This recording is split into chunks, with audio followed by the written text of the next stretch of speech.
کشمالہ کا راز کھلنے والا ہے کیونکہ جعفر پتہ لگا لے گا کہ نوشیروان کی گاڑی پہ حملہ کروانے والا کوئی اور نہیں بلکہ یہی کشمالہ تھی۔ اور فراز کا راز بھی فضا کے سامنے کھلنے والا ہے کیونکہ فضا کو مارکیٹ میں ردا ملتی ہے جو فراز اور دعا کی میوچل فرینڈ تھی، جو بتا دے گی کہ تمہاری بہن کے ساتھ یہ سب کرنے والا کوئی اور نہیں بلکہ تمہارا اپنا شوہر ہے۔ تو ناظرین، جاں نثار ڈرامے کی نیکسٹ ایپیسوڈ میں دکھایا جائے گا کہ دعا کو یہ ڈاؤٹ ہوگا کہ اگر نوشیروان غزنوی کا مجھ سے دل بھر گیا یا پھر اسے کسی نے فورس کیا کہ مجھے چھوڑ دے، اپنی زندگی سے نکال دے، تو کیا مجھے پھر اسی جہنم میں زنیرہ کے اڈے پہ واپس جانا پڑے گا؟ اس جہنم میں واپس جانے کا سوچ کر بھی دعا کے رونگٹے کھڑے ہو جاتے ہیں۔ وہ نوشیروان سے اپنے اس ڈر کا جب اظہار کرتی ہے تو نوشیروان کہتا ہے کہ تمہیں یہ کیوں لگا کہ میں تمہیں کبھی بھی چھوڑ سکتا ہوں؟ تو دعا کہتی ہے کہ آپ کے اماں بابا ہمارے نکاح میں شریک نہیں ہوئے، اسی وجہ سے مجھے خوف ہے کہ ہو سکتا ہے انہیں میرے جیسی لڑکی پسند ہی نہ ہو اور وہ آپ کو مجبور کر دیں مجھے چھوڑنے پر۔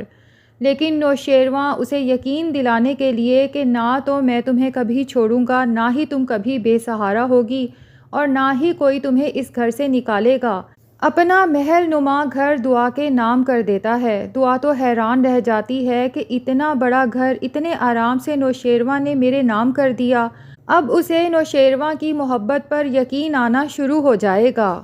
تو وہ نوشیروان سے کہے گی کہ میں تو آپ کا احسان ساری زندگی بھی نہیں بھول سکتی کہ آپ نے مجھے اس جہنم سے نکالا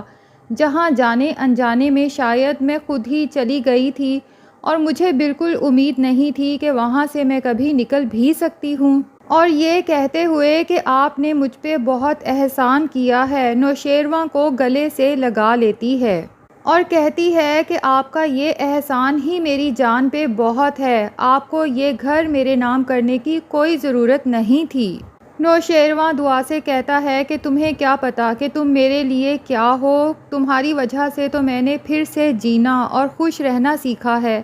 میرا تو دل چاہتا ہے کہ میں دنیا کی ساری چیزیں لا کے تمہارے قدموں میں بچھا دوں، لیکن دعا کہتی ہے کہ مجھے اور کسی چیز کی ضرورت نہیں ہے کیونکہ آپ کا یہ احسان ہی میری جان پہ بہت ہے کہ آپ نے مجھے اپنا نام دیا۔ اس قدر عزت دار اور جانا پہچانا انسان میرا شوہر ہے، اس سے بڑھ کے بھلا مجھے اور کیا چاہیے؟ کیونکہ دعا کی رومی سے جب بات ہوتی ہے اور وہ اس سے بھی اپنی اس تمام فکر کا اظہار کرتی ہے تو رومی اسے سمجھاتی ہے کہ پاگل مت بنو، نوشیروان اتنا جانا پہچانا نام، اتنا امیر ترین آدمی، وہ چاہتا تو کسی بھی لڑکی سے شادی کر سکتا تھا، اس کے لیے لڑکیوں کی کمی نہیں، لیکن وہ صرف تم سے محبت کرتا ہے، اسی لیے اس نے سب کو ٹھکرا کے تمہیں اپنایا ہے۔ اور اگر اب بھی تم اس طرح سے فکر مند رہو گی تو خود ہی اپنی خوشیوں کا گلا گھونٹ دو گی۔ بہرحال نوشیروان کو اندر ہی اندر ابھی تک یہ فکر بھی ہے کہ ابھی تک یہ پتہ کیوں نہیں چل سکا کہ ہماری گاڑی پر حملہ کس نے کروایا تھا، کیونکہ اگر وہ اکیلا ہوتا تو شاید اس مسئلے پر اتنا غور و فکر نہ کرتا، لیکن اس کے ساتھ دعا تھی اور دعا کو کوئی نقصان بھی پہنچ سکتا تھا جو کہ نوشیروان کسی طور برداشت نہیں کر سکتا۔ اس لیے وہ جعفر کو بلا کے کہتا ہے کہ جعفر، آج سے پہلے ایسا کبھی نہیں ہوا کہ میں نے تمہیں کوئی کام کہا ہو اور تم نے وہ کرنے میں اتنی دیر لگا دی ہو۔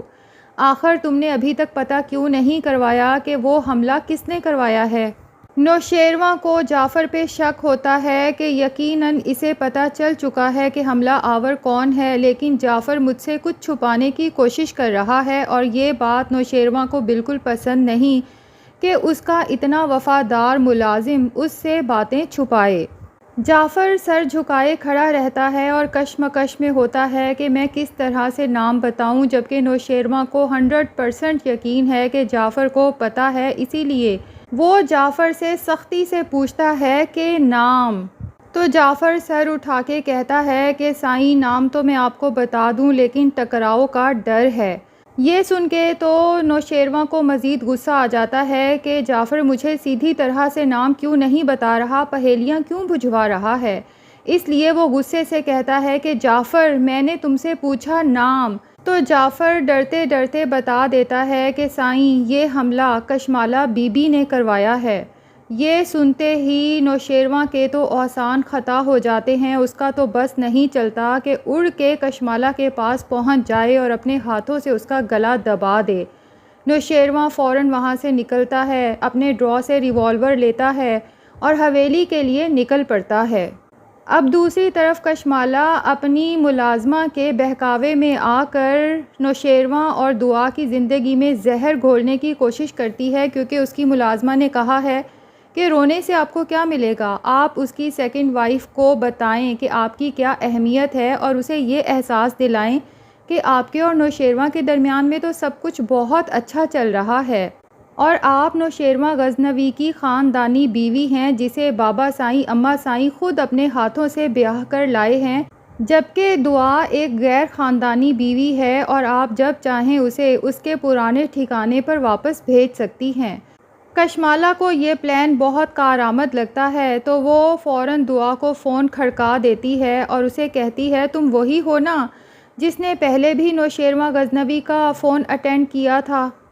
تو دعا نوشیروان غزنوی کے نمبر پہ عورت کی آواز سن کے تھوڑی پریشان تو ہوتی ہے، پھر بھی پوچھ لیتی ہے کہ آپ غزنوی کو کیسے جانتی ہیں؟ تو کشمالہ بڑی اکڑ کے جواب دیتی ہے کہ میں نوشیروان غزنوی کی بیوی ہوں۔ دعا تو یہ سنتے ہی شدید پریشان ہو جاتی ہے، اس کے تو آسان خطا ہو جاتے ہیں کہ اس کے ساتھ ایک دفعہ پھر محبت میں اتنا بڑا دھوکہ ہو گیا۔ نوشیروان نے تو بتایا ہی نہیں کہ اس کی پہلے سے ایک بیوی موجود ہے۔ کشمالہ مزید آگ لگانے کے لیے کہتی ہے کہ تمہیں پتہ تو ہوگا کہ تم محض نوشیروان کا دل بہلانے کے لیے لائی گئی ہو، اور جہاں سے تمہیں لایا گیا ہے وہ بھی مجھے پتہ ہے، اس لیے یہ بات کان کھول کے سن لو کہ تم بیوی یا خاندانی بہو کہلانے کے ہرگز قابل نہیں ہو۔ یہ سب سن کے تو دعا کو یوں لگتا ہے جیسے کسی نے اس کے کانوں میں جلتے ہوئے انگارے ڈال دیے ہوں۔ کشمالہ کہتی ہے کہ اگر تم خاندانی بیوی بننے کے لائق ہوتی تو خود ہی سوچو کہ اماں سائیں اور بابا سائیں تو نکاح میں شریک ہوتے نا۔ شاید تمہیں نوشیروان نے نہ بتایا ہو، لیکن میں بتا دیتی ہوں کہ یہاں پر کسی نے بھی تمہارا نکاح قبول نہیں کیا، اور اماں سائیں بابا سائیں جب چاہیں نوشیروان کو مجبور کر سکتے ہیں کہ وہ تمہیں چھوڑ دے۔ دعا سے تو اس سے مزید کچھ سنا ہی نہیں جاتا، وہ فون بند کر دیتی ہے اور پھوٹ پھوٹ کے رونا شروع کر دیتی ہے۔ دوسری طرف نوشیروان غصے کی حالت میں ہاتھ میں ریوالور لیے حویلی پہنچ جاتا ہے، اماں سائیں کو دیکھ کے بھی رکتا نہیں، بس سلام کر کے آگے بڑھ جاتا ہے تو اماں سائیں پریشان ہو جاتی ہیں، وعلیکم السلام نوشیروان کہتے ہوئے اس کے پیچھے تو بھاگتی ہیں، اور ہاتھ میں ریوالور دیکھ کر یہ بھی اندازہ ہو جاتا ہے کہ یقیناً کچھ بڑا مسئلہ ہے۔ پھر پوچھتی ہیں کہ بیٹا اچانک کیسے آ گئے، لیکن نوشیروان ان کی کسی بات کا جواب نہیں دیتا۔ اسی دوران میں کشمالہ کو پتہ چلتا ہے کہ نوشیروان حویلی پہنچ گیا ہے تو وہ بھی بھاگتے ہوئے نیچے آتی ہے، لیکن نوشیروان کے ہاتھ میں ریوالور دیکھ کے ڈری سہمی وہیں کھڑی رہ جاتی ہے۔ اور ناظرین دوسری طرف فراز کو اس کا فادر فورس کرتا ہے کہ فضا کو شاپنگ کے لیے لے کر جاؤ۔ اب فراز جب اسے شاپنگ کے لیے لے کر جاتا ہے تو وہاں پر فضا کو دعا کی پرانی دوست ردا نظر آتی ہے، وہ فوراً اس کی طرف بھاگتی ہے کہ یقیناً اسے تو پتہ ہوگا کہ دعا کہاں گئی اور اس کے ساتھ جو کچھ ہوا کیسے ہوا، تو وہ فوراً ردا کے پیچھے جا کے اسے پکارتی ہے، اور جب فراز ردا کا نام سنتا ہے تو پیچھے سے جھانک کے دیکھتا ہے، اس کے تو پاؤں کے نیچے سے زمین کھسک جاتی ہے کہ فضا ردا تک کیسے پہنچ گئی۔ تو اب یقیناً فراز مارکیٹ میں ہی فضا کی انسلٹ کرتے ہوئے اسے کھینچ کے وہاں سے لے جائے گا، کیونکہ اسے یہی خوف ہے کہ ردا کو یہ تو پتہ ہی ہے کہ دعا کے ساتھ میری دوستی تھی، میں نے ہی اسے موبائل دیا تھا، اور اگر یہ بات ردا فضا کو بتا دے تو باقی معاملہ یہ لوگ خود ہی سمجھ جائیں گے، جبکہ فراز یہ رسک کبھی بھی لینا نہیں چاہتا۔ تو ناظرین کیا خیال ہے، کیا نوشیروان کو چاہیے کہ کشمالہ کو فوراً طلاق دے کے حویلی سے نکال دے تاکہ یہ مزید اس طرح کی حرکتیں نہ کر سکے، یا پھر اسے ایک موقع اور دینا چاہیے، کیونکہ اس کے ساتھ بھی تھوڑی ناانصافی تو ہوئی ہے کہ بیوی ہوتے ہوئے بھی نوشیروان نے اسے کبھی بیوی کا درجہ نہیں دیا۔ کمنٹ سیکشن میں اپنی رائے کا اظہار ضرور کریں، اور اگر ہمارے چینل پہ نئے ہیں تو پلیز چینل کو بھی سبسکرائب کر لیں۔